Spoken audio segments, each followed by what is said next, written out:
Randy, Randy, Bienvenue à toutes et à tous sur la chaîne des spécialistes rouges et bleus pour le débrief entre le Nice Monaco et le Paris Saint-Germain. Donc victoire 3-2 du Paris Saint-Germain avec un doublé de Balogun pour Monaco, un doublé de Désiré Doué et un but de Achraf Hakimi pour le Paris Saint-Germain. Donc le PSG qui a joué à 11 contre 10 en deuxième mi-temps, enfin, un PSG qui a été surpris dès la première minute par Balogun sur une relance un peu hasardeuse de Nuno Mendes et après le PSG n'était pas encore en place. Et on s'est fait ouvrir le score au bout d'une minute. Puis derrière, Monaco touchait pas le ballon, mais ils ont quand même réussi à mettre un deuxième but. Bon, Ousmane Dembélé sorti à la 25e, je dirais à peu près, 25. Ouais, ouais.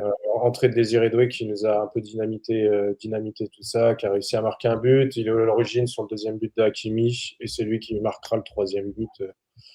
Pour un PSG pardon, en difficulté, j'ai trouvé en difficulté ce soir, pas vraiment en grande forme. J'ai pas vu un PSG en grande forme ce soir. Voilà. Pour ma compagnie, j'ai Randy, Bonsoir. j'ai Yannick, Salut. j'ai Bruce bonsoir. et Max. Salut. Salut les gars, moi, je vais vous laisser un petit peu dire ce que vous avez pensé de cette rencontre. Je vais aller dans l'ordre. Vas-y Randy si tu veux. Oui, pas de problème. Bon, bah, déjà, je suis très content qu'on ait gagné à Monaco parce que ça n'est jamais facile de gagner à Louis II contre les bouchers du Rocher. D'ailleurs, je ne change pas mon avis que ce soit les bouchers du Rocher parce qu'on a encore vu que Vitinha a été a été victime d'une semelle sur Golovin qui a pris son protège tibia pour un tapis. Et c'est un geste dangereux qui aurait pu lui coûter cher. Maintenant, pour revenir sur ce qui s'est passé pendant le match, je pense que on était tous sceptiques, peut-être pas inquiets, parce que d'être mené rapidement, toi, tu as dit la première minute, moi j'ai l'impression qu'ils ont marqué pendant les cinquantaines de secondes, les Monégasques, on a été cueillis à froid très très rapidement. Et ouais, une défense assez fébrile, c'est vrai, depuis pas mal de temps. Après, on s'en prend un deuxième avec une passe en profondeur, un peu un but à l'entraînement. Ça ressemblait un peu à ce qu'avait fait Ben Yedder en 2022, je crois, ou 23, quand on perd à Monaco, sur une passe en profondeur. Et puis après, bon bah il y a cette sortie de Dembélé pour l'entrée de Désiré Doué qui s'est avéré payé. Qui c'est qui m'envoie un écho là? Non, parce que vous inquiétez pas, j'ai toujours 10 sur 10, hein, je vous entends très bien. Donc, Oh là là. non mais attendez, c'est quoi, c'est la fureur de vaincre avec Bruce Lee? Vous connaissez le nom de Tang Long ou quoi? C'est pas Bruce Lee, je crois que c'est Bruce. Ah ouais. Et ce quand j'avais dit que c'était la connexion du Canada, là, ouais, bah c'est Bruce L. Donc pour ceux, voilà, j'ai dit Bruce Lee.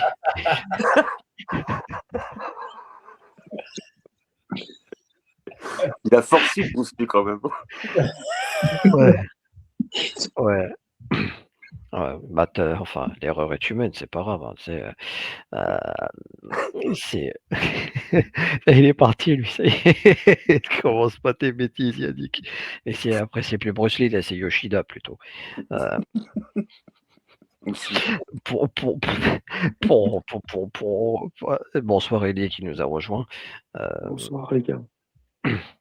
Pour quelqu'un qui a gagné, Elie, t'as une voix grave, une voix très très basse. On dirait Michael Youn à la fin de sa chanson de Confession Nocturne. Faut te réveiller, mon ami. Ah non, je suis blasé ce soir. Ouais, bon, enfin bref, je vais en finir. Donc après, donc comme je disais, l'entrée de Désiré Doué s'est avérée très payante. Enfin, on a retrouvé le Désiré Doué qu'on attendait tous depuis pas mal de semaines parce que ça faisait un moment qu'on l'a tous pointé du doigt. Nous sommes réalistes, on va pas occulter ce qu'on disait sur lui. On en avait marre de son individualisme, de son attitude made in Neymar. Et là, ce soir, il rentre, il s'avère décisif. Une frappe magnifique du pied gauche avec l'aide du poteau. Là, le joueur monégasque qui pensait qu'on allait lui siffler faute, mais à un moment, il faut arrêter de simuler. Je ne sais pas s'il a été à l'école de Ravanelli ou de Bilic, mais c'est raté. Ensuite, il y a aussi l'égalisation qui aussi à l'origine de Désiré Doué qui met une frappe de loin. Désiré Doué, ça fait un moment qu'on ne l'avait pas vu impliqué, intégré dans l'équipe, voilà, mettre de l'intensité, frapper de loin. Un énorme match, une masterclass de Désiré Doué. Je ne sais pas ça fait combien de temps qu'il n'avait pas réalisé un match de ce calibre, parce que le dernier but de Désiré Doué, c'était contre le Paris FC, tu nous l'avais dit Jérémy. Et après, Hakimi aussi qui a retrouvé le chemin des filets. Je suis content pour lui. Ça faisait un moment qu'Achraf n'avait pas marqué avec le PSG aussi, puisqu'il a connu une longue blessure et une défaite à la CAN. Après, donc on finit à 2-2 cette première période. On a aussi raté un penalty une fois de plus. Bizarrement, je sentais pas Vitinha parce que ça fait plusieurs fois qu'il rate des penaltys aussi Vitinha, hein. La dernière fois, il a raté contre Newcastle. Oui. Voilà. Il avait aussi raté en Ligue des Champions, si je dis pas de bêtises, contre Arsenal au retour, je crois. Exactement, ouais. Voilà, donc donc à mon avis, je pense que l'exercice, il faudrait le laisser à quelqu'un d'autre qu'à Vitinha, parce que Dembélé en avait raté aussi. Après seconde période, on avait un peu plus le pied sur le ballon, et c'est vrai qu'il y a eu cette faute qui a pénalisé les Monégasques qui se sont retrouvés fort logiquement à 10, et Désiré Doué qui a encore confirmé. Je pense qu'on aurait peut-être pu marquer d'autres buts. Dommage pour Barcola.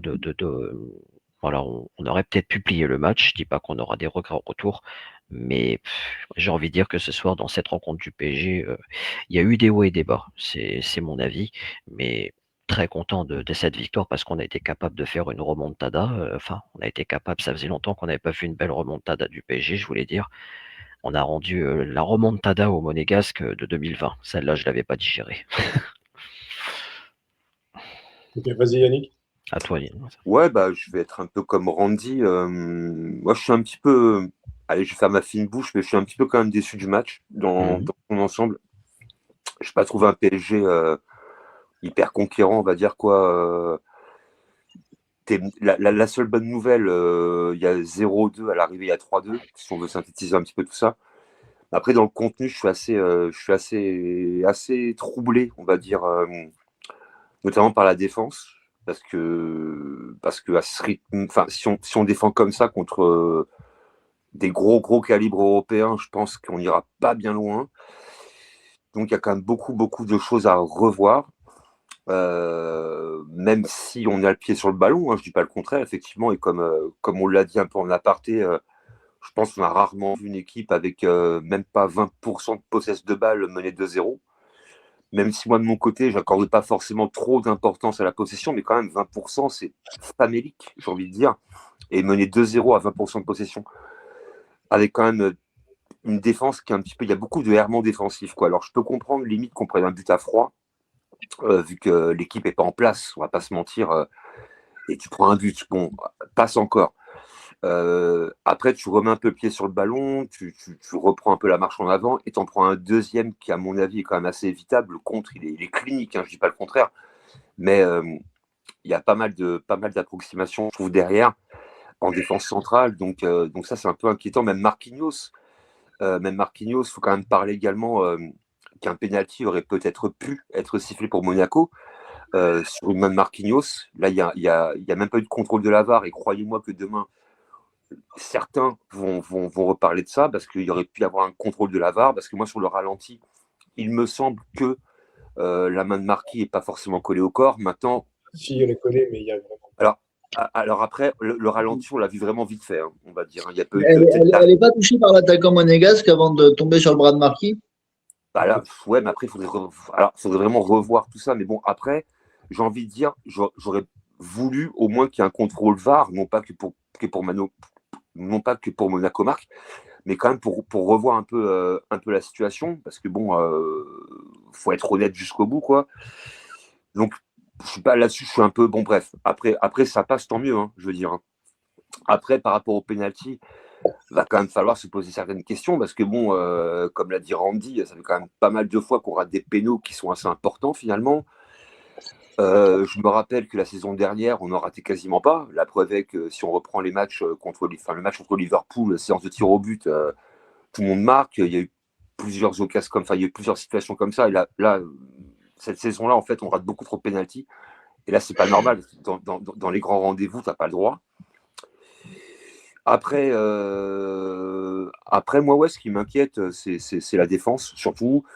Et après, oui, Désiré Doué fait une super rentrée. Donc, je pense qu'on a dû un peu discuter avec lui par rapport au fait qu'il retrouve un peu de simplicité dans son jeu. C'est chose faite ce soir, en tous les cas. Hakimi revient très bien. Là, c'est une très bonne nouvelle pour les échéances à venir si jamais on passe le retour. parce que pour moi, c'est pas fini. En tous les cas, pour moi, 3-2. Moi, j'avais dit un 2-1 en score final. Donc, du coup, un +1 pour le PSG. Bon, 3-2, c'est un +1 également. En sachant également que les buts marqués à l'extérieur ne comptent plus double. Donc, il suffirait que Monaco en marque un au parc mercredi prochain et on repart de 0. Donc, attention à ça également.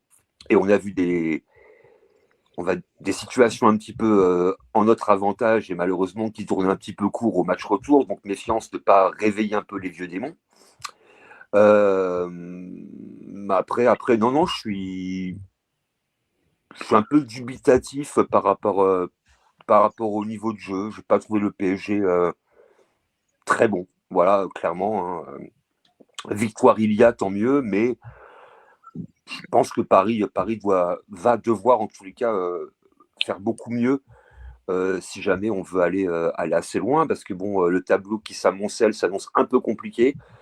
En jouant comme ça, pour moi, contre un Barcelone, Bayern ou Arsenal, c'est très compliqué, je pense. Et je pense, et j'insiste et je finirai là-dessus, je pense que derrière, il va falloir vraiment revoir certaines choses parce qu'on prend beaucoup trop de buts également. Oui. Et ça, c'est pas possible. Donc là, ce soir, ça passe parce qu'on a une équipe de Monaco qui n'est pas non plus. En plus, Monaco il manque beaucoup de joueurs à Monaco également. Hein. Il y a quasiment 10 absents, on va dire majeurs dans cette équipe-là.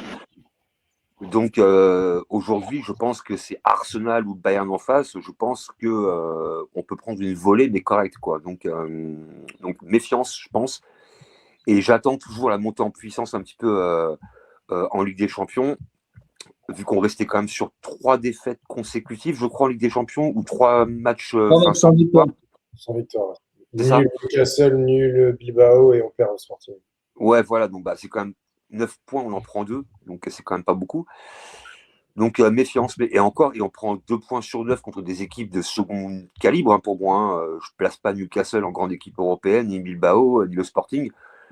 Donc je suis un peu inquiet par rapport à ça. Donc je pense que le PSG va devoir même remettre un petit peu ce qui mettait en place la saison dernière. Il y a moins de pressing. Je trouve qu'il y a moins de pressing qu'avant. Il y a moins d'envie d'aller gratter les ballons. Alors, ils se sont réveillés à 2-0, mais bon, il ne faudra pas forcément attendre tout le temps d'être mené 2-0 score pour revenir, parce qu'un jour, ça passera pas, quoi. Voilà. Pour Allez, moi, Max. Alors effectivement, je suis d'accord sur ce que tu dis, Yannick, dans le sens où le jour où on affrontera des équipes mieux armées offensivement, il faudra être beaucoup plus solide de notre côté d'un point de vue défensif. Après, si jamais au prochain tour on est amené à jouer le Barça et que le Barça joue de la même manière qu'hier contre Rérone, je serais pas forcément inquiet. oui, c'est pas faux. J'ai regardé leur match hier, ils ont été relativement mauvais. Mais après, le scénario du match fait que la victoire est plaisante, même si effectivement il y a quand même pas mal de choses à redire. C'est vrai que quand on voit qu'on est mené 2-0 alors qu'ils ont touché 3 ballons et qu'on loupe le penalty après que comment il s'appelle, Fess, le défenseur monégasque, se soit bien trouvé quand même pour nous offrir le péno. Après, effectivement, c'est un avantage indéniable de jouer à 11 contre 10. D'ailleurs, très belle perf de Golovin, qui prend son 2e carton rouge en 4 jours, puisqu'il avait déjà été expulsé le week-end dernier. Ouais, contre Nantes. Donc, il est visiblement en très grande forme en ce moment. Après, le fait d'avoir ce but d'avance, même s'il y a beaucoup de choses à dire, nous met, à mon sens, dans une situation idéale, puisque Monaco va devoir attaquer, donc nous laisser des espaces. Donc je pense qu'on peut vraiment leur faire très mal à ce niveau-là au retour, même si on n'aura pas Dembélé, j'attends de voir les résultats définitifs de sa blessure, mais à mon avis, il va nous manquer pendant quelques semaines. A priori, il y a quand même moyen de faire beaucoup de mal à cette équipe monégasque qui a quand même des gros errements défensifs. Qu'importe leurs adversaires. Donc, si jamais ils doivent faire le jeu pour marquer ce but d'avance qu'on a pris ce soir, pour moi, il y a largement de quoi s'imposer mercredi prochain, même si effectivement, il faudra gommer ces erreurs défensives qui qui sont pas forcément habituels et qui en plus viennent de joueurs qui jusqu'ici ont toujours été très bons. Je pense notamment à Nuno Mendes, que j'avais pas forcément incriminé vendredi dernier sur ses erreurs en disant bah, jusqu'ici je l'ai toujours trouvé très bon, donc je voulais pas le mettre en flop vendredi dernier. C'est vrai que ce soir je l'ai pas retrouvé très bon non plus, en espérant que ce soit que passager le concernant. Vas-y, Bruce. Comment dire, un Paris Saint-Germain qui, comme a dit Yannick, n'a pas été vraiment conquérant ce soir. Et pourtant, Dieu sait que je voulais qu'il soit conquérant ce soir. Mais c'est plutôt en fait une stat qui m'embête encore plus avec le Paris Saint-Germain qu'on connaît dans les 2-3 dernières années. C'est encore une fois la stat des tirs. Le Paris Saint-Germain en met 30 encore. Il y en a 10 qui sont cadrés. Et donc, Paris encore a plus de tirs cadrés que de tirs pour Monaco tout court. C'est dire, encore une fois, la supériorité à ce niveau-là, mais qu'on arrive à en mettre 3 et qu'on en prenne 2, alors que le Paris Saint-Germain avait tout pour en mettre plusieurs. Et c'est ça, en fait, qui dérange avec le Paris Saint-Germain, c'est qu'on n'arrive pas à concrétiser plus qu'il faut, en fait. J'ai l'impression qu'on comment dire, on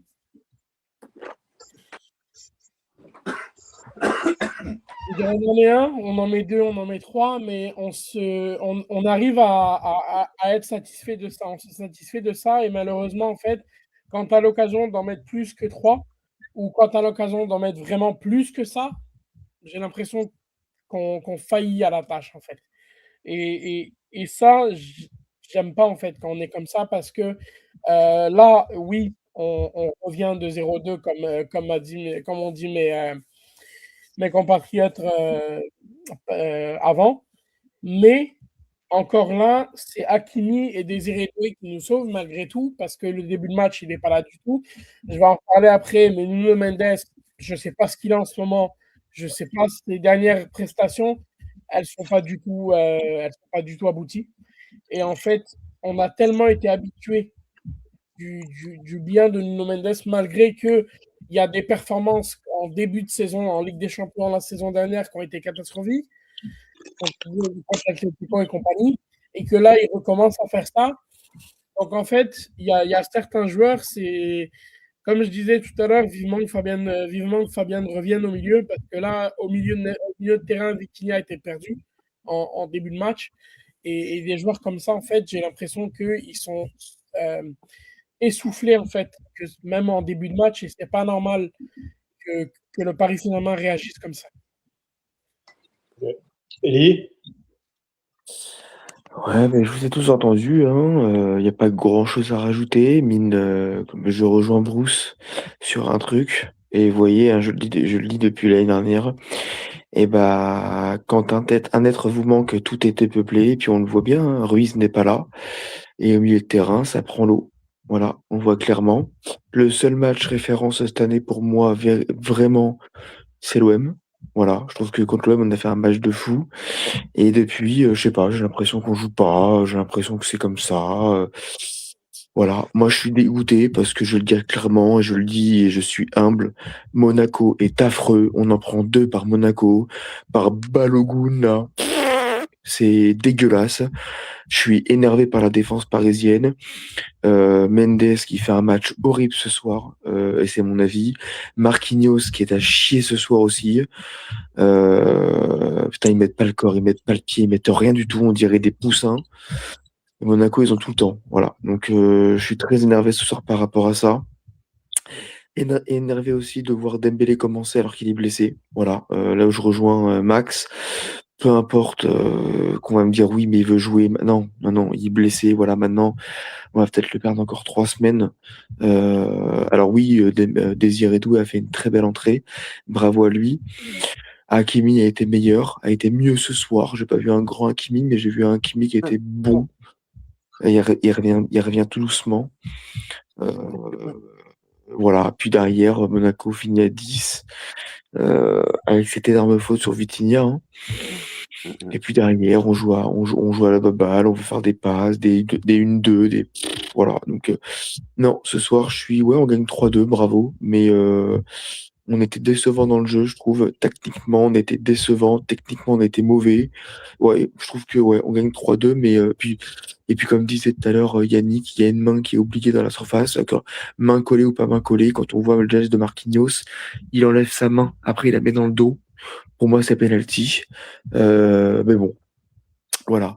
Et puis le penalty de Vitinha, qui est bien tiré, hein, mais malheureusement, bah, le gardien a fait un très bel arrêt. Voilà. Et voilà. Et puis mon dernier coup de gueule, ça sera Savanov. J'ai hâte de voir Chevalier parce que là, il commence à. Moi, en tout cas, il me manque Chevalier. Voilà. Moi, clairement, il me manque et voilà. Mais après, moi, j'aurais 2 bémols. Je trouve que je trouve que vous êtes un petit peu dur par rapport au milieu de terrain. Moi, je n'ai pas trouvé Vitinha mauvais, personnellement. Bon, tu peux voir Rennes, Vitinha et Neves ce soir, c'est le meilleur du match. Bah, moi, j'ai pas vu un milieu de terrain mauvais. Encore une fois, je le dis clairement.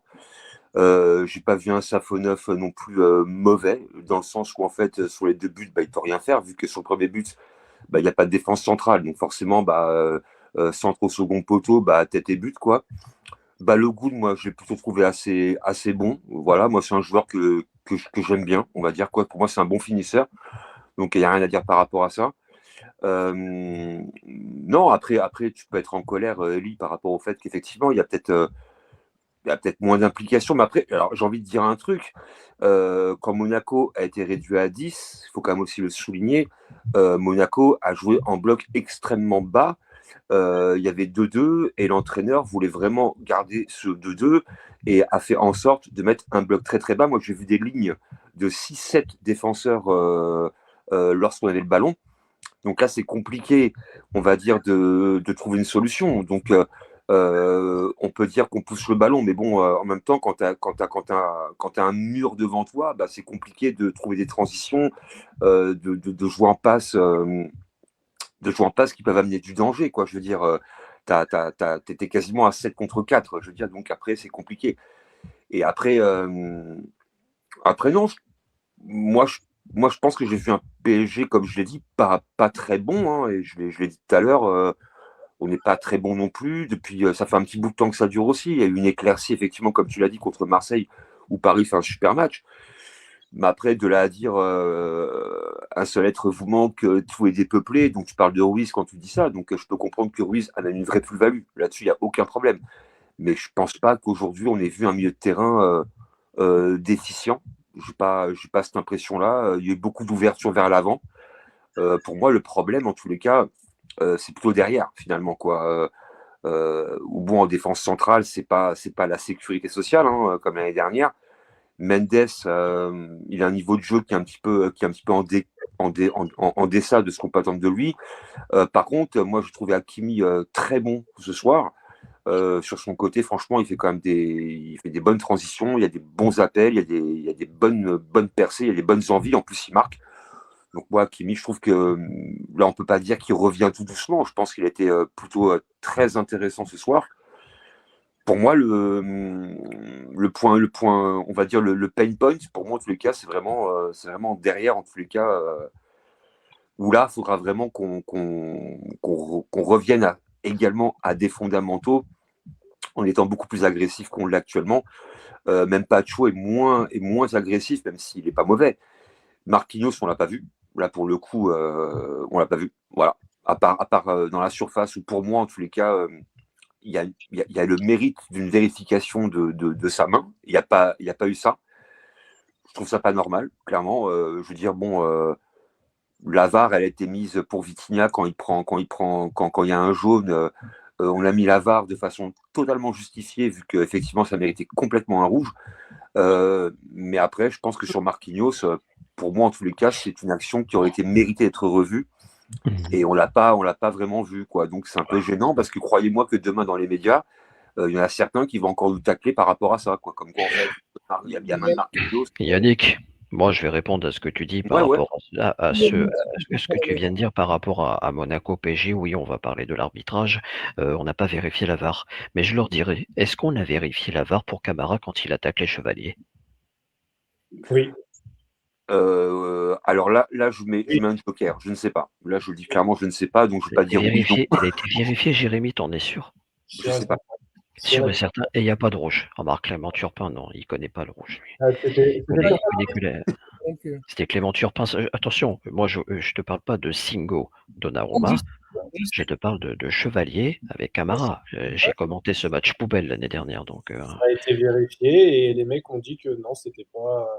Non, il n'y avait pas rouge. C'est les mecs de la VAR. Hein. L'arbitre, lui, il se retrouve, il met jaune. Mais non, les autres dans la VAR, ils ont dit qu'il n'y avait pas rouge. Quoi. En tout cas, ça, c'est un exemple parce que même avec ou sans VAR, de toute façon, ils prennent des décisions consternantes. On en parlait il y a quelques semaines, Yannick, on disait que l'arbitrage avait un problème. Qu'est-ce qu'on va aller dire? On ne l'a pas vérifié, le PSG achète les arbitres, ça va quoi. Moi, ça me gêne. Et encore une fois, et comme on parle de l'arbitrage, quand on parle de l'arbitrage, effectivement, même Doué, quand il met son but du pied gauche, juste avant, il fait une petite faute. Alors évidemment, le Monégasque en rajoute 3000 tonnes. Attention, il tombe très facilement, Vanderson. Hein. Ouais, non mais effectivement, quand tu vois le geste de Désiré Doué, bon, il y a un contact. On va pas se mentir, il y a un contact. Après, bien sûr, le Monégasque, il en met 8000 tonnes. Il y a un contact. Le foot reste un sport de contact, quoi qu'on en dise. Faut arrêter. Clairement. Mais après, on peut parler de. En fait, on parle même pas de la faute en elle-même, on parle plutôt de l'intention de la faire, on va dire quoi. Et il faut parler de la faute là. Comment il s'appelle celui qui a le même coiffeur que Carlito et David Luiz? Le défenseur belge. Oui, voilà. Puisqu'on parle de faute, il y en a un qui lui a fait une Cucurella. Tiens, c'est Neves, il a fait comme il avait fait à Cucurella. Comment ça se fait que quand on lui tire les cheveux, il tire le visage? Ouais, mais voilà, il y a plein d'incohérences. Après, il y a beaucoup d'incohérences. Hein. C'est le football, c'est les acteurs. Après, les joueurs aussi ne jouent pas non plus forcément le jeu, dans le sens où elles s'en rajoutent des tonnes. Et au bout d'un moment, ça agace aussi un peu le corps arbitral de voir des joueurs qui se roulent par terre alors qu'en fait, tu leur touches un peu le maillot. Mais après, malheureusement, c'est le foot. Alors, j'ai envie de dire, c'est un peu le foot moderne, malheureusement. Et des fois, les décisions sont un petit peu arbitraires par rapport aussi au comportement du joueur qui est un peu victime d'une faute, quoi. Parce que effectivement, quand on voit Doué qui attrape gentiment un maillot et que le mec il tombe par terre qui se roule par terre, au bout d'un moment, c'est pénible, quoi, je veux dire. Parce que tu me parles de ça, j'étais en train de penser à ce qui s'est passé ce week-end entre OM et excusez-moi, ce qui s'est passé entre OM et Strasbourg. Barco, comment il en a rajouté? Oui. Lui aussi, c'est pareil, donc c'était ridicule aussi ce qu'il a fait. Je rigole, mais c'est pas drôle. Après, normalement, t'as une VAR qui doit être. La VAR, pour moi, en fait, c'est l'arbitre de l'arbitre, on va dire quoi. C'est lui on doit. Pour moi, la VAR, elle sert à rien, en fait. Hein. En vérité, la VAR, elle sert pas à grand chose, quoi. À part siffler des hors-jeu pour 1 millimètre, je veux dire, mais bon, sinon. Et ce soir-là, Elie et Bruce, vous disiez que notre milieu avait été très bon, mais de quel joueur des trois vous avez trouvé pas forcément bon? Non, en fait, ce qui se passe, c'est que je vais d'ailleurs apporter une stat. Quels sont, selon vous, les deux joueurs Randy, sérieux. Quels sont les deux joueurs avec le plus de touches touchées de balle ce soir, les deux joueurs qui ont touché le plus de ballons, selon vous? Warren et Emery. Non. Warren et Vitinha. Warren, oui. Vitinha, oui. C'est pas Warren. Joao. C'est Nuno Mendes qui est deuxième. Ouais, mais ça, on s'en fout, quoi. Enfin, je veux dire, je vois pas trop où est le débat par rapport à ça, quoi. Non, c'est juste Vitinha, oui, mais c'est juste par rapport à ça. Oui, il touche beaucoup de ballons. Ouais, mais bon, en fait, toucher des ballons, c'est bien joli, mais après, moi, je parle de touche de balle efficiente, quoi. J'en ai rien à foutre qu'un joueur touche 50 ballons pour rien faire avec, quoi. Enfin, pour moi, c'est pas un sujet, quoi. Ah, là, on a un débat entre Yannick et Bruce, c'est comme celui d'Alaroche et Pierre Ménès. Hein. C'est exactement le même qu'il y a quelques années. Non, mais c'est vrai, ça me fait penser à ça. Est-ce que vous avez vu un de nos milieux ce soir? Ce que je dis. Hein. Est-ce que vous avez vu un de nos trois milieux ce soir en difficulté, quoi? Bah non. En fait, moi, pour ma part, je trouve que de rajouter, après, on peut pas le rajouter parce qu'il est blessé forcément, mais je trouve que Ruiz, Neves, Vitinha, ça se complète beaucoup mieux que Oui. Ruiz, Neves, Warren et Emery. Ah, mais on dira pas le contraire. On dira pas le Voilà, contraire. c'est tout. Mais Et je qu'on trouve dise que pas. ce soir, alors Neves, il est présent partout. Oui. Quand je dis que le milieu prend l'eau, c'est pas de leur faute. C'est pas de leur faute. Mais comment, mais en quelle occasion tu as vu ce soir le milieu prendre l'eau, en fait? Excuse-moi, mais donne-moi des exemples concrets. Tout le match. Quoi? Dis-moi ce soir en quoi Donc le milieu prend l'eau. donc tu trouves que le milieu du terrain du Paris Saint-Germain ce soir a été bon? J'ai pas dit qu'il a été bon, mais j'ai pas dit qu'il a pris l'eau. Il a pris la flotte ce Faut soir. jouer sur les mots, hein. Il a Mais pris, voilà. oui, je le dis, je vais aller plus loin, il a pris la flotte Attends, ce soir. je dis que la défense centrale du PSG prend l'eau dès qu'on a un peu le feu au cul, mais qu'on ne sorte pas aujourd'hui que le milieu de terrain du Paris Saint-Germain ce soir contre Monaco a pris l'eau. Pour moi, c'est une gageure. Bah, quand tu as un 20% de possession de balle d'une autre Bah oui. équipe, comment tu veux C'est le qu'ils milieu de terrain qui coupe les, donc c'est le milieu de terrain qui coupe les transitions. Une équipe qui a 20% de possession de balle, ça veut dire qu'en face, c'est le milieu de terrain qui annihilie le ballon et qui empêche l'équipe adverse de le toucher le ballon. Donc là, on ne peut pas dire que le milieu de terrain parisien a pris l'eau. Par contre, on peut dire que le milieu de terrain monégasque l'a pris la flotte. Yannick, je veux juste apporter un truc parce que là, je vois où il veut en venir, Eddie. Et en fait, ce qui se passe, c'est que les trois, ok? Est-ce que tu peux me donner les chiffres des pertes de balles, s'il te plaît? Parce que Excuse-moi, mais je ne peux pas t'entendre en fait. Excuse-moi, par contre, il y a un biberon là. Je sais pas c'est quoi le bruit. Bon. Les pertes de balles, c'est 8, 6 et 9. Tu as énormément de ballons perdus entre les trois. Oui, mais statistiquement, c'est quand même purement logique que les joueurs qui touchent le plus de ballons soient ceux qui en perdent le plus, non? Non, mais après, arrête. Après, enfin, moi, c'est pas. Enfin, moi, excuse-moi, encore une fois, il y a rien de malveillant. Mais en fait, toi, tu vois trop le foot par des chiffres et des stats. Moi, je parle d'un match de foot que j'ai fait à la télévision. Au bout d'un moment, il faut arrêter de prendre des chiffres et des chiffres et des chiffres. Le football, c'est pas des mathématiques. Moi, ce soir, encore une fois, je prends une possession de balle milieu de terrain par rapport au milieu de terrain monégasque. Le milieu de parisien a bouffé le milieu de terrain monégasque. Mais clairement, quoi, je veux dire, les deux buts qu'on prend aujourd'hui, c'est pas à cause du milieu de terrain, c'est à cause de certains errements défensifs. Mendes qui perd un ballon bête en début de match, il y a but. Sur le contre, qu'est-ce qui est pris en défaut? Pas le milieu de terrain, mais la défense parisienne. Donc moi, ça m'agace en fait qu'on mette en point négatif un milieu de terrain, alors que le milieu de terrain, pour moi, n'a pas du tout été mauvais. Donc, alors maintenant, je comprends que Fabien Ruiz peut effectivement amener un supplément avec Vitinha et Neves, vu que c'est un milieu de terrain qui est habitué à jouer ensemble. Donc, il y a des automatismes forcément entre eux.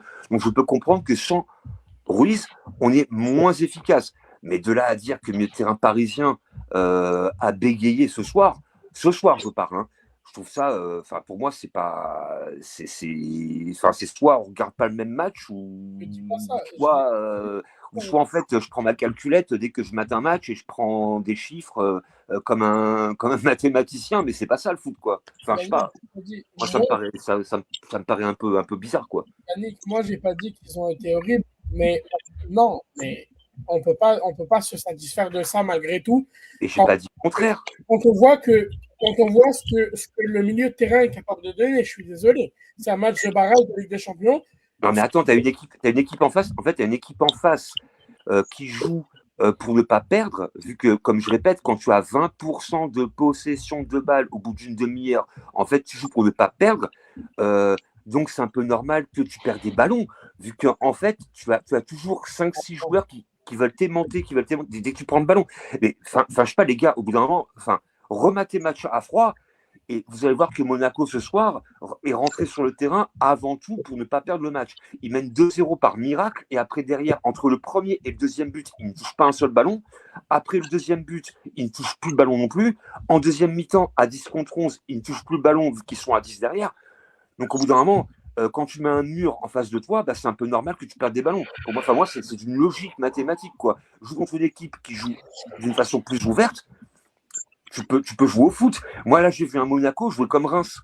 Je veux dire, à 2-2, l'entraîneur, il sort à Cliouche, je crois, quoi. Enfin, bref, il fait rentrer un défenseur, à la place pour garder le 2-2. Donc, comment tu veux jouer au foot quand tu as 9 joueurs qui sont derrière? Moi, j'ai cru voir Reims en deuxième mi-temps. Hein. Donc, tu joues contre un mur, tu prends une raquette de tennis et une balle, joue contre un mur. Malheureusement, le mur renverra toujours la balle, hein, clairement. Hein. Donc là, après Yannick, peut-être que j'ai mal regardé le match, je sais pas, mais bon. Après, c'est vrai que quand ils ont mis le bus, comme tu l'as dit en seconde, c'est peut-être aussi parce qu'il y a eu l'exclusion aussi, oui, hein, bien sûr. Et justement, et pour en venir à là, je me demande si cette équipe du Paris Saint-Germain, finalement, avec un Monaco à 11 contre 11, aurait eu peut-être plus d'espace qu'à 10 contre 11, et peut-être que le match aurait été un peu différent par rapport à ça. Peut-être que Monaco aurait cherché à marquer un troisième but. Mais vu la conjoncture, ils se sont dit, il y a 2-2. En fait, le 2-2 aujourd'hui en Champions League, c'est 0-0. Hein. Tu vas au Parc des Princes, tout reste à faire. Le mec, il s'est dit, l'entraîneur de Monaco s'est dit, les gars, tenez le 2-2 et on verra dans une semaine. Voilà. Alors que à l'ancienne, 2-2, mais les buts à l'extérieur comptent double, là, tu arrives au Parc des Princes avec, on va dire, un but de retard, on va dire. Là, c'est plus le cas. Et le mec, on a bien vu son changement tactique. Je veux dire, on l'a bien vu. Le mec, il voulait absolument garder un 2-2. Bon, on met le troisième, tant mieux. Mais après, on peut quand même pas reprocher à l'équipe du PSG de buter contre un mur quand en fait, tu n'as aucun espace. Ouais, on a buté contre un mur et puis après, je pense qu'on aurait pu aussi accroître notre avance. Barcola, il est tombé sur le gardien.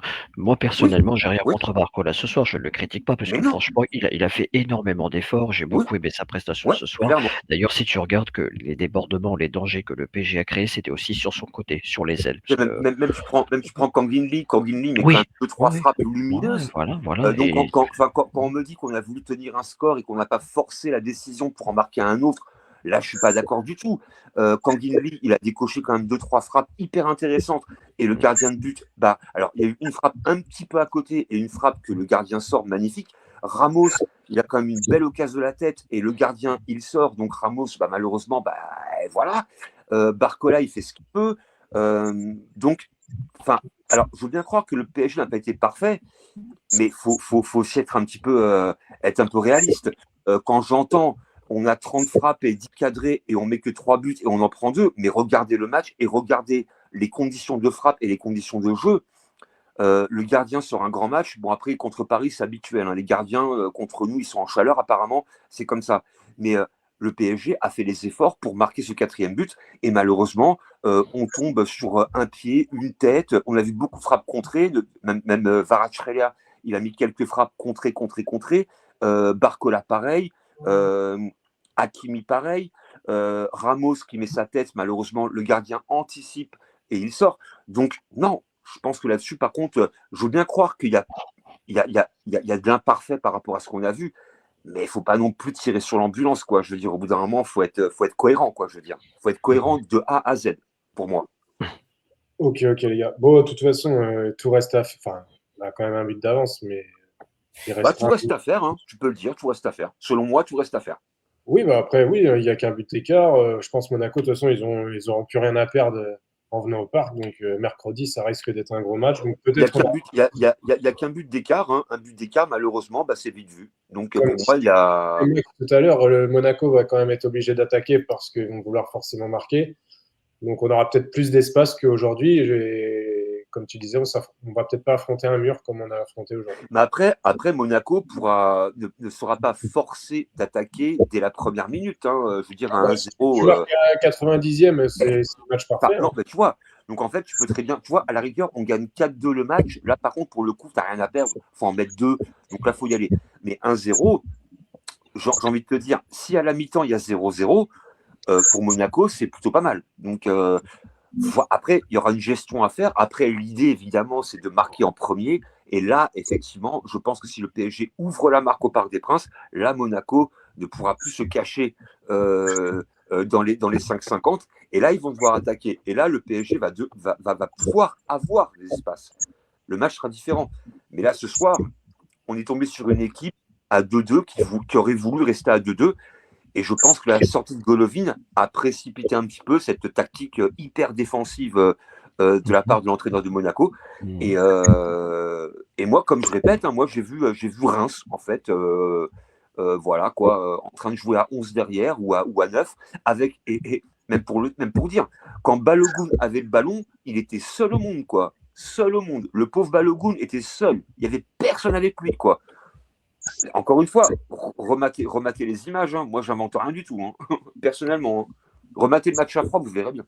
Ouais. Et après, par contre, moi, ce qui m'a un peu dérangé, c'est quand même le cas Dembélé ce soir. Ouais, mais là, je peux comprendre. On entend depuis vendredi soir, samedi, on entend que Ousmane a un problème. Hier soir, on entend qu'il se teste. Au final, tu le mets titu, il sort au bout de 10 minutes. C'est déjà arrivé contre le Bayern.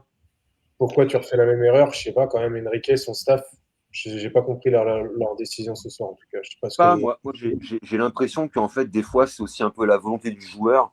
Alors après, encore une fois, je dis pas que c'est le joueur qui doit décider. Là-dessus, par contre, on va être clair. Peut-être que Dembélé, il est un petit peu... Après, les joueurs sont malins aussi. Hein. Les joueurs sont malins. Ils peuvent très bien dire non, je me sens très bien, coach, je veux jouer. Et en fait, malheureusement, comme je te l'ai dit un peu en off, à l'entraînement, tu peux te ménager. Mais quand tu es en match, malheureusement, il n'y a pas que tu te ménages, quoi. Tu dois jouer à fond. Et c'est vite aperçu. Et on l'a vu, hein, au bout d'un quart d'heure, qui se frotte un peu le mollet. Ok, t'es chaud pour jouer ton match. T'es chaud pour aller jouer Monaco. Mais en fait, donc tu te niques pour pas jouer Monaco et tu vas te niquer pour les 3 prochains ou 4 prochains matchs, quoi. Ça, après, des fois, malheureusement, les joueurs, les joueurs, ils sont pas non plus hyper intelligents des fois. Hein. Eux, ils veulent jouer leur match. Eux, ils sont quelque part. Lui, Dembélé, il a envie de jouer au foot. On a tous connu un peu des joueurs, même en amateur ou à l'école. Ouais, je suis un peu blessé, mais en fait, ils le disent même pas et ils jouent le match. Et moi, ça m'est arrivé des fois d'avoir une douleur quelque part, mais de jouer un match alors que j'aurais pas dû le jouer. Alors pas au foot, hein. Mais donc des fois on ment aussi un petit peu. Donc bref, quoi. Maintenant après, Dembélé, malheureusement, s'il prend 3 semaines, c'est aussi un peu de sa faute, mais c'est aussi un peu de la faute du staff parisien. Donc après moi je pense que pour moi les deux parties sont un peu fautives, et je pense qu'aussi Enrique connaît aussi l'importance de Dembélé, et que quand ce joueur-là te dit oui, je peux jouer, et l'entraîneur dit ok. Et c'est pas le seul, hein. Il y a plein de joueurs comme ça qui l'ont fait déjà. Hein. Il y en a plein. Hein. Tu vois, ce soir, le match contre Monaco, il n'est pas décisif. Il vaut mieux avoir un Dembélé sur le match retour. Bien sûr. Tu laisses se reposer là pendant une semaine. Cette joueur serait certainement parti, et l'avoir contre Monaco le retour. Mais bon. Maintenant, après, peut-être qu'il allait vraiment mieux par rapport à sa blessure, et peut-être qu'il s'est un peu peut-être que c'est encore fragilisé. C'est aussi possible, ça, tu vois. Peut-être que sur le coup, il se sentait bien, et que dès qu'il a forcé un petit peu sur un geste, et du coup, tu as la douleur qui se réveille, et tu ne maîtrises pas non plus, en fait. Et on sait que Dembélé, cette saison, il est quand même assez fragile au niveau musculaire, vu les matchs qu'il a enchaînés la saison dernière. Et peut-être qu'il a eu un coup de bien, et que malheureusement, dès qu'il a fait un effort un peu plus intensif, ça s'est un peu répété, quoi. C'est possible aussi. Il y a plein de paramètres. Donc, encore une fois, on n'est pas dans les arcanes du club, on n'est pas Enrique, on n'est pas Dembélé. Je pense pas que Enrique aurait fait jouer délibérément un joueur blessé. Ça, là-dessus, par contre, je suis convaincu que non. Donc, alors moi, c'est que mon avis. Hein, maintenant, je suis pas entraîneur adjoint, je suis rien du tout. À mon avis, Dembélé s'est peut-être senti bien avant le match, et qu'il a voulu jouer le match. Et peut-être que en jouant ce match-là, il s'est aperçu qu'en fait, ça ne tiendrait pas forcément jusqu'au bout, quoi. Mais au moins, il est sorti assez rapidement. Donc finalement, la bonne nouvelle, c'est qu'il sort rapidement, et que le mec qui le remplace, il en plante 2 et fait une passe D. Donc quelque part, autant voir le verre à moitié plein, quoi. Ouais. Bon, les gars, il est déjà... Pour info, juste Enrique vient juste de parler là. Ouais. Et il a parlé par rapport à Dembélé. Et il dit donc quoi ? tout allait bien. Apparemment, tout allait bien hier. Et apparemment, de ce qu'il a dit là, il y a 5 minutes, hein, même pas. Et apparemment, il a dit il a ressenti juste une petite pointe derrière le mollet. Il a tout de suite voulu arrêter il a dit, en sortant, apparemment, il a dit à son staff, je préfère sortir pour être à fond match retour. Donc c'est bien ce que je disais, en fait. Voilà. Okay. Donc bravo Yannick, belle expertise, Yannick, belle analyse. Donc en fait, et pourtant j'ai rien lu, j'ai rien vu. Hein, donc, mais après effectivement, après on a tous fait un peu de sport, quoi. Je veux dire, donc des fois, malheureusement, tu peux te sentir un peu mieux sur le coup et que malheureusement, dès que tu vas forcer quand tu es en match de compétition et en Champions League, physiquement, c'est éprouvant. Et malheureusement, ça peut se réveiller. Mais au moins, là, comme Elie, tu l'as dit, au moins Dembélé, il était intelligent, il a ressenti une gêne, il n'est pas resté sur le terrain. Il y a des joueurs qui voulaient continuer de blesser des fois, mais lui, il s'est dit, ouais, je sors parce qu'en fait, je vais servir à rien. Et comme Dembélé, c'est un jeu assez direct, assez rapide, assez technique, il est sorti. Donc, mais après, ceci étant dit, c'est une petite gêne musculaire. Il y a une semaine devant lui. Clairement, il jouera pas en Ligue 1 ce week-end, mais bon, s'il se repose, pour moi, il De sera. toute façon, préparez-vous contre Metz, avoir Zaberni, Beraldo, Mayoulou, et ils vont revenir, à Mayoulou, mon ça avis. me dérange pas. Là, si Zaberni prend le bouillon contre Metz, c'est chaud. Quoi. Là, Ils sont combien, Metz? Ils sont relégables, là? Ils sont derniers. Ah, ils sont derniers, ouais. Et donc là, si Zaberni prend le bouillon, c'est chaud. Non, mais je veux bien qu'il fasse tourner, mais je refuse de voir une charnière Zabarni-Beraldo. Je vais en faire des cauchemars, c'est pas possible. Ah, tu auras Hernandez, peut-être. Ouais, Hernandez, Beraldo. Tiens, vas-y, Elie, fais les tops et les flops. Ouais. Compliqué, hein. Flop, malheureusement, je mets Mendes. Ce soir, de toute façon, on est tous unanimes pour dire qu'il n'a pas été très très bon. C'est pour une fois qu'il n'a pas été très bon, j'ai envie de vous dire, c'est pas grave. Sur le premier but, c'est lui, clairement. Je sais pas, il était où d'ailleurs? Peut-être au resto du coin à Monaco, peut-être qu'il y a des bons restos au Monaco. Le deuxième flop.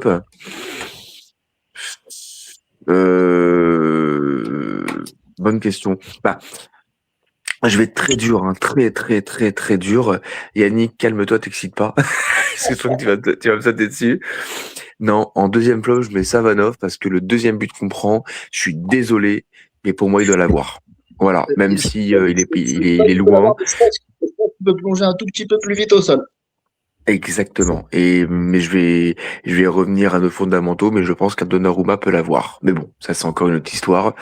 Donc Savanov en 2. De quoi? Un Donnarumma ou un chevalier? Non, Donnarumma, chevalier, je pense que lui aussi, il est au restaurant du coin à cette heure-ci. Non, Donnarumma, je pense que voilà, il a une détente extraordinaire, faut dire ce qu'il faut dire la vérité. Et en troisième flop, je sais pas, franchement, troisième flop, je sais pas, parce que la vérité, peut-être que je mettrais, non, même pas. Non, j'ai pas de trois. Peut-être Marquinhos, parce que pareil, du coup, si je mets Mendes, on va suivre la logique de Mendes. Du coup, il était pas là sur le premier but. Il est pas là non plus sur le premier but. Donc peut-être Marquinhos aussi, qui a pas été très très bon ce soir. Voilà. Et en top, pardon. Numéro 1, Désiré Doué, parce qu'en vrai de vrai, voilà, le changement Dembélé sort et Désiré Doué nous fait une prestation triple voire quadruple XL qui a été magnifique avec 2 buts. Hakimi, je mets en top Hakimi aussi parce qu'il fait mine de rien, il fait quand même un bon match. Il n'a pas été exceptionnel, attention, je le dis bien, mais de ce qu'il avait à faire, il l'a fait. Et puis il marque le but, donc il nous fait du bien aussi. D'accord. Et le troisième flop, Warren Zahir Emery. Qui pour Warren Zahir Emery, aujourd'hui tu ne peux pas enlever ce mec-là au milieu de terrain. Tout comme João Neves et Vitinha, qui sont bons tous les matchs. Mais je pense que cette année on verra plus Ruiz, tu vois.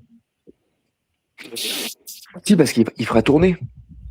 Ouais, je sais pas, je pense que comme parce que quand Paris aura des gros matchs à faire, imaginons alors j'espère quand même qu'on va taper Monaco au retour, mais on va enchaîner, tu vois, des matchs contre Metz, contre Angers, tu vois. On aura besoin d'une équipe un peu qui va tourner. Tu peux faire souffler Warren, tu peux faire souffler des joueurs comme ça, tu vois. Parce que mine de rien, Warren, il enchaîne depuis que Hakimi est parti à la CAN.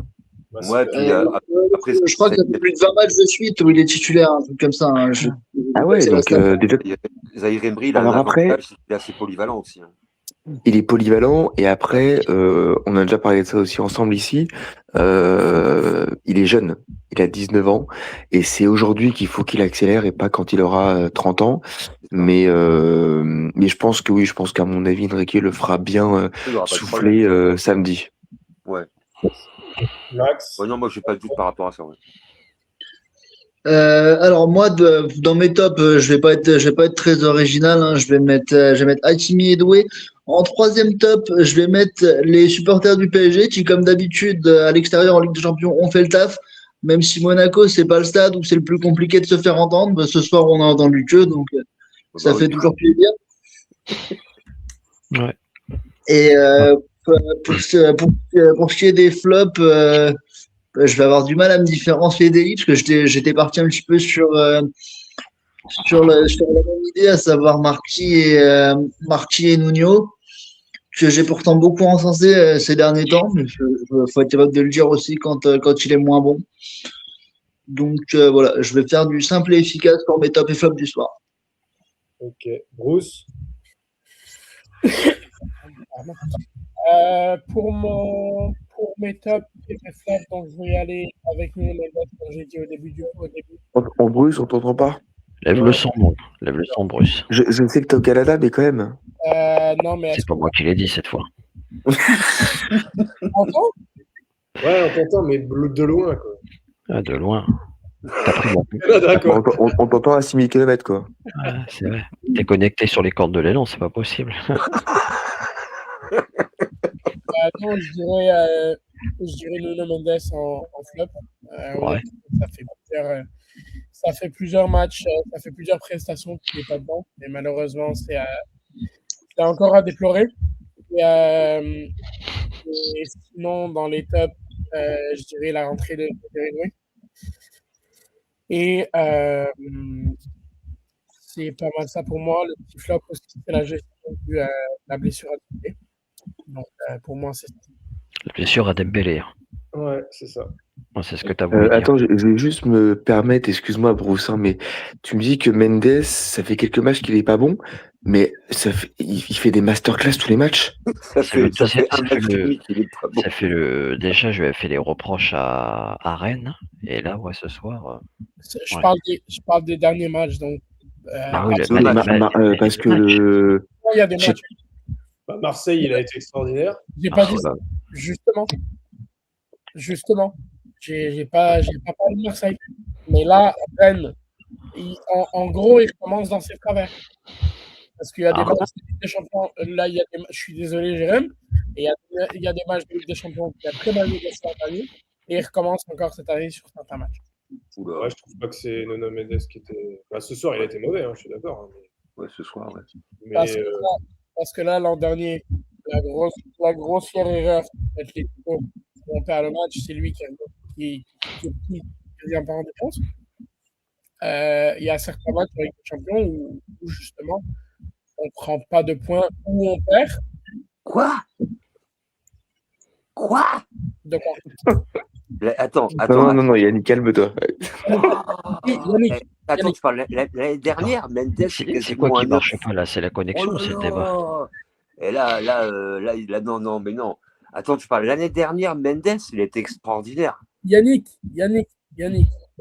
La première petite saison, donc il y a des matchs de Ligue des Champions qu'on perd. Je suis désolé. Mais comme toute l'équipe, hein, en vérité. Hein. Ah, ok, donc ça veut dire que, ok, on a pris la Ligue des Champions, pas de problème.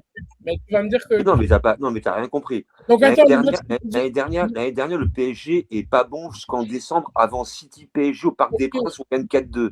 Après, Mendes, il fait des masterclass, il enrhume Salah, il enrhume Lamine Yamal, il enrhume tout le monde. T'as oublié qu'il est passé au travers, toi. T'as oublié qu'il a enrhumé quelqu'un aussi, qui est très important, Yannick. Il a enrhumé le Mongolien aussi. Ça, c'était bon. Ça. Aussi, ouais. Ça fait du bien, ça. Le susnommé. Ouais. Attends, Mendes, l'année dernière, il est extraordinaire. Il met ça dans sa poche, Yamal dans sa poche, il met tout le monde dans sa poche. Et tu dis qu'il est passé au travers, mais... Il en a tellement mis dans sa poche qu'il en a même mis dans sa veste. Il a fait comme Michel Blanc de marche à l'ombre. C'est suisse, madame. Il lui fallait plusieurs poches, quoi. Non, mais non, faut pas se dire ça.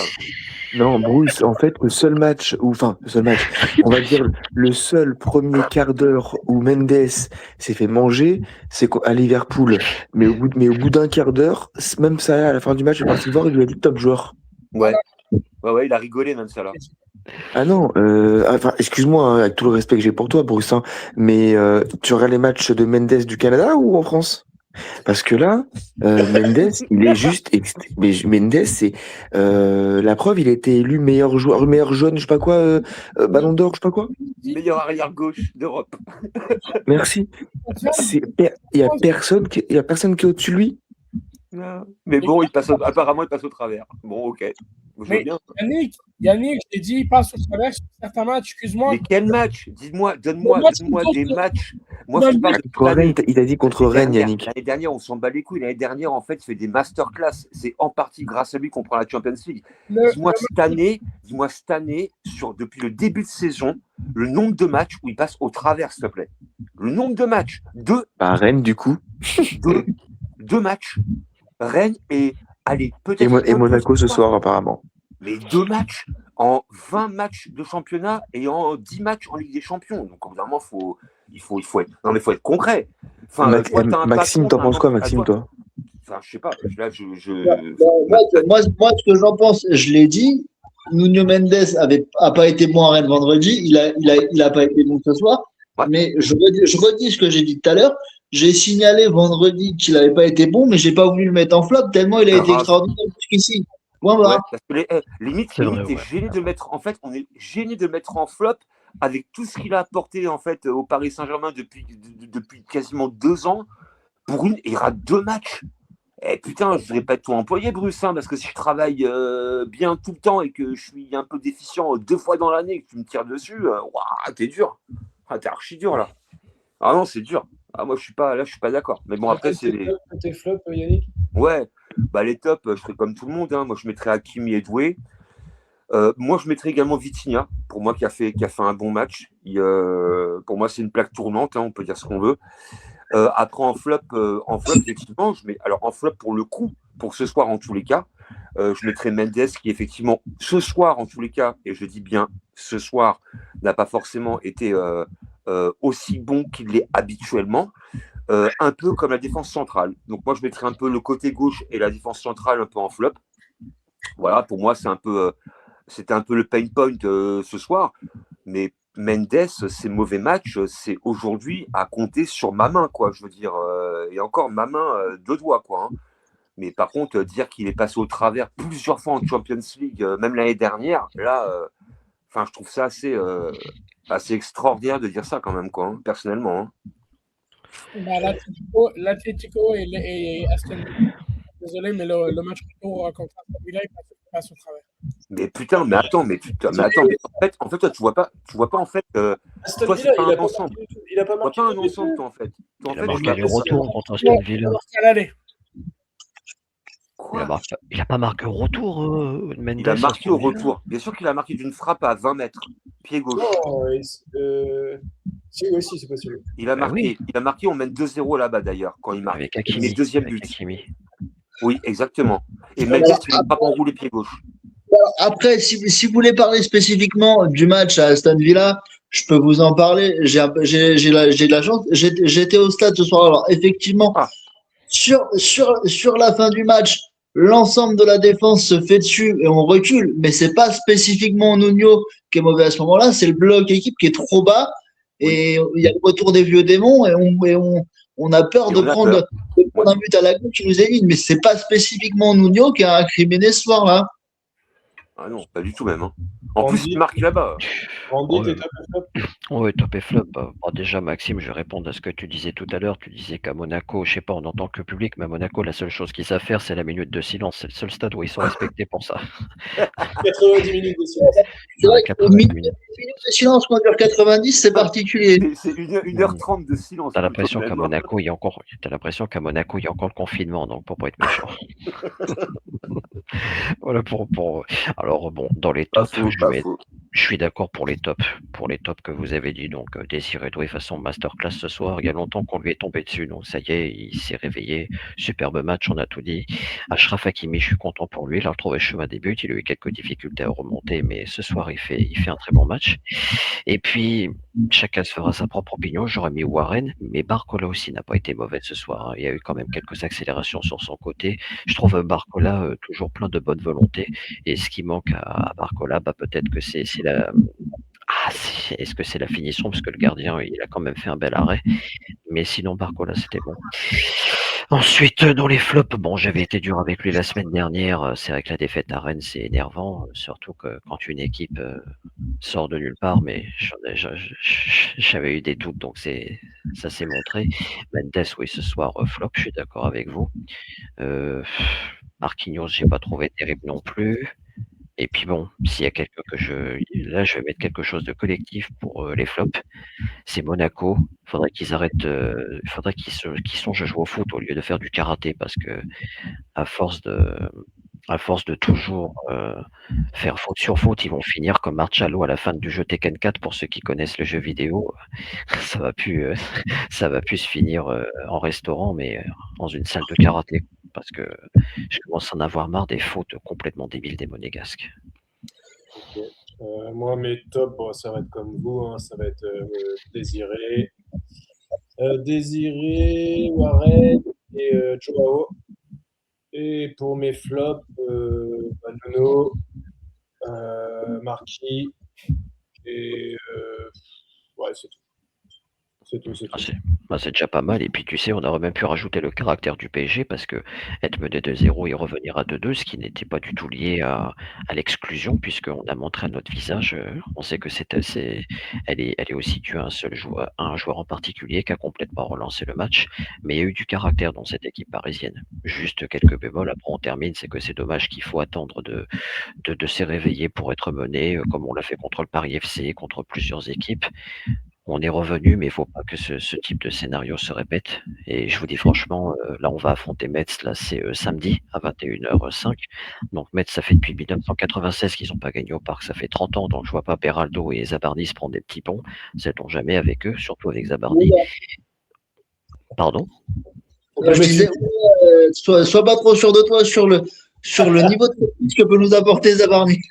Oui, bah, tu sais, je l'ai vu déjà à Rennes. Je me suis assez énervé comme ça. Je me suis retenu déjà rien que sur TikTok. J'étais suspendu et pourtant j'ai insulté personne. Donc on est vite ostracisé par TikTok qui est sûrement éléphiste ou imbécile, quoi. Mais après on affronte Monaco. C'est le match que j'attends le plus. Ce que je voulais dire, c'est que j'ai hâte d'être au match retour. Voilà. Et après on les reprend en championnat. Oui, absolument. Je crois que c'est le 6 mars d'ailleurs. Je ne sais plus si c'est la bonne date. Et après, on parle un peu des tops et des flops. Et moi, je mettrais bien. Alors, bon, là, les tops sont faits. Mais on peut aussi souligner un petit peu l'apport de Kangin Lee quand il rentre. Je trouve qu'il est très intéressant, en tous les cas. Kangin Lee, tu sais, je trouve qu'il est tout souvent mis sur la sellette. Et enfin, j'ai remarqué que dans nos débriefs, il finissait souvent dans les flops. Et là, depuis cette saison, en tout cas, depuis ce qui s'est passé à la Super Coupe UEFA, il est décisif. Ouais, il faut quand même souligner qu'il nous fait quand même gagner la Super Coupe, hein, parce que c'est quand même lui qui marque le but, qui nous permet d'aller au tir au but et donc vous la gagnez. Même ce soir, sa rentrée, elle est hyper intéressante parce qu'il est très. Si je peux me permettre, il n'y a pas que ce soir que sa rentrée est très intéressante. Oui, ça fait quelques temps. Ça fait quelques temps que quand il rentre, il apporte pas mal. J'ai été surpris de ne pas le voir titulaire à Rennes vendredi dernier. Je pense que si ça tourne un peu, il y a moyen qu'il soit titulaire ce week-end. Ouais, il le mériterait.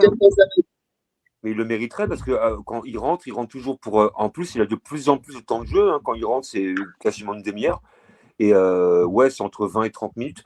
Et par contre, je trouve qu'il avait une vraie plus-value en fait quand il rentre, quoi. Donc c'est un joueur qui devient pour moi très intéressant. J'aime bien son pied gauche. Il est rapide, il rentre rapidement dessus en plus. Il a des frappes qui sont assez soudaines, qui sont très compliquées pour un gardien de but adverse. Et on l'a vu ce soir, hein, quand il met la frappe du gauche, lucarne gauche pour le gardien et droite pour nous. Si le gardien il y va pas, il y a but. Hein, donc il est je trouve qu'il est assez intéressant dans le jeu et dans on va dire dans sa finition d'action, quoi. J'aime bien.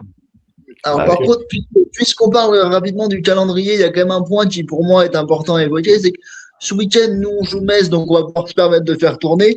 Monaco, qui a un effectif moins large et beaucoup de blessés, joue à Lens. Donc, je pense qu'ils font moins tourner que nous. Ça peut jouer aussi. Ah oui, complètement, oui. Ah, mais c'est très bien qu'il fasse quelque chose contre Lens. Permets-moi d'en douter. C'est à Monaco, c'est à Lens. Surtout que Oui, te permets. il a raison, Maxime, parce que quand tu regardes les derniers Monaco-Lens de ces dernières saisons, Lens a été gagné à Louis II. Ouais. Ils les ont très souvent tapés. Et Monaco, on a pris 4 à Bollard la saison dernière, sur le dernier match de la saison. Et Bah, là, l'autre Max, du coup, saison, le l'autre match, saison c'est aussi. bien Monaco que joue Lens, hein. C'est pas à Bollard, hein. C'est à Monaco. Ah, si, c'est à Bollard, c'est à Bollard. Oh bah ils vont. Oh bah oui, ok, d'accord. Ok. Et puis pour Kangenli, son entrée pour terminer, il y a eu aussi le Bayern, malheureusement, même quand on perd 2-1. Et le plus gros match qu'a fait Kangenli, c'est à Lyon, quand on gagne 3-2. Ça a été l'homme du match. Ouais, non, mais c'est un gars, il a mis un petit peu de temps à s'acclimater, on va dire, peut-être aussi, parce que bon, c'est quand même aussi un Coréen, donc le barrage de la langue fait aussi beaucoup, puis le pays également, mais par contre, pour moi, c'est quelqu'un qui est hyper intéressant et je suis content qu'il soit resté au club, hein, vu que le club pensait potentiellement à le vendre, et pour moi, le fait de le garder, pour moi, c'est un élément qui est important. Voilà, même sur une demi-heure, il peut amener vraiment quelque chose, quoi. Donc, je suis assez content de ses prestations actuellement, quoi. Vraiment. En plus, il est humble, il dit rien et il travaille, quoi. Et je trouve que c'est pas mal comme comportement et je trouve que c'est un joueur qui montre pas mal de choses actuellement. Bon, les gars, je vous souhaite une bonne soirée. Ouais. Et peut-être à samedi, je sais pas si tout le monde sera dispo. Mais peut-être à samedi. A priori, moi, je devrais être dispo samedi, donc à voir. On se Ouais. tient À au quelle heure courant. le match? 21h05. 21h samedi. 21h samedi. 21h samedi. Bon, allez, je vous souhaite une bonne soirée, les gars. Bonne nuit à tous. Bonne soirée à vous tous. Dormez bien. Ciao. Allez, ciao, ciao. Ciao. Faites des rêves princiers.